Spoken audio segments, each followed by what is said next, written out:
For this week's Fuck It, I'm Bothered, let's all take a trip to Jackson, Mississippi. Currently the #1 hotbed of racist fuckery in America. Peep game. An unsettling situation in Mississippi, Jackson, Mississippi to be exact. It's been revealed 215 bodies were buried in unmarked graves behind a state jail in Jackson, of course. Attorney Ben Crump is now calling for an investigation. Families of the dead reportedly had no idea until last month. Some of them, those grave sites were only labeled by a number and a metal rod. 215 bodies? Yeah, fuck it, I'm bothered. Let me highlight a single case so that you all can understand just how egregious and inhumane all of this is. Let's start with Dexter Wade, a 37-year-old black man who was struck and killed by a Jackson, Mississippi police officer. Now, Wade was supposedly struck by a police cruiser while attempting to cross a 6-lane highway last March. Bettersten Wade, Dexter's mother, reported her son missing to the Jackson police after she had not seen him in 9 days. Jackson police, they told her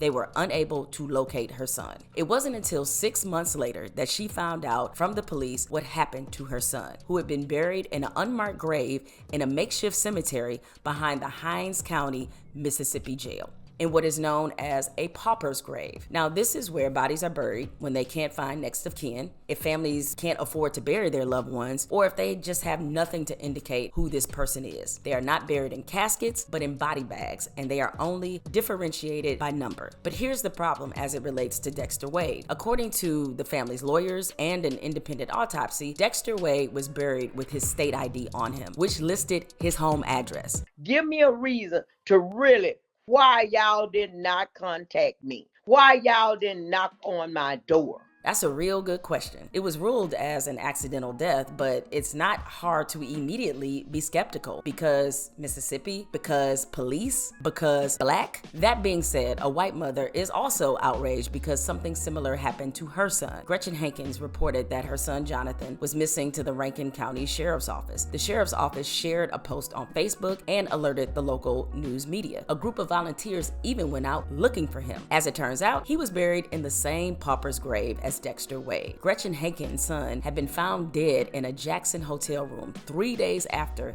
the last time she saw him. He did have a history of drug abuse, but that doesn't mean he deserved to be treated like this. Within days of his death, Jackson officials identified who he was, but they just couldn't bring themselves to actually give a fuck about telling his family. That's inhumane. I mean, he had me, his mom, he has a daughter, aunts, uncles, he has family. Families care about what happens to their loved ones. Even though he did drugs, we still loved him. Since NBC News first reported these stories, others have come forward to say their loved ones were buried and they never received notice. Now, it's bad enough they've already suffered a loss and that the authorities acted so cruelly, but the county is charging these families $250 to get their loved ones' remains. Ain't that a bitch? Civil rights attorney Ben Crump has gotten involved. He and his team arranged for Dexter Wade's body to be exhumed because at this point, why would you trust anything the police had to say? Now, Crump is calling on the Department of Justice to investigate. What are they hiding? What are they hiding?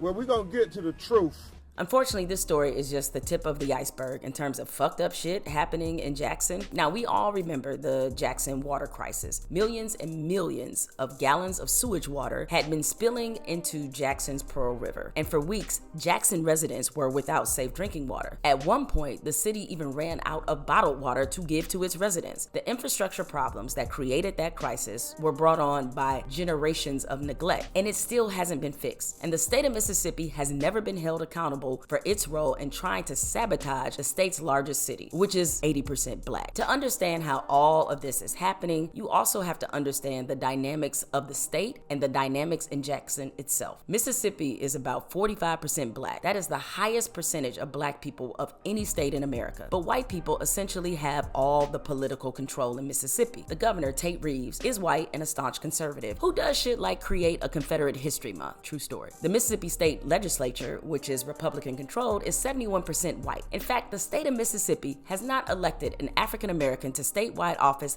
since Reconstruction. Mississippi is one of the worst run states in America. They have the highest poverty rate in the nation, with more than 1 in 5 in Mississippi residents living in poverty. When former President Barack Obama overhauled the healthcare system in 2010, Mississippi was one of 10 states who chose not to accept federal funds to expand Medicare. All the states who chose not to expand Medicare were Republican-governed states. And now in Mississippi, 11% of state residents don't have insurance. Gee, I wonder why they decided to turn down the federal money. What was it that could have caused them to refuse the care that their residents so desperately needed? Such a mystery. Besides the poor health care and poverty, in Jackson, the state has constructed the modern-day version of separate but equal in their court system. Last March, that really white, really male Mississippi legislature passed a bill called House Bill 1020 that created a separate, unelected court called the Capital Complex Improvement District, which would preside over parts of Jackson, Mississippi. The state's Chief Justice, Michael K. Randolph, a white conservative, can now appoint judges for this separate court system, and the Attorney General, a white conservative woman named Lynn Fitch, can appoint the prosecutors. How y'all think that's gonna go? The mayor of Jackson is Chokwe Antar Lumumba, and he's compared this system to apartheid. And I get why. Since when do residents not get to elect judges and prosecutors? Black leadership in Mississippi is undermined and sabotaged at almost every turn. This is just part of a larger historical problem. White people in Mississippi, they used to use physical violence to exert their authority and control. Now they're using the law like Thor's hammer to maintain that control and keep white supremacy firmly intact. If you're asking why do black residents put up with this, I challenge you to go look at the voting map for Mississippi. Trust me, it will explain a lot and explain how racist white folks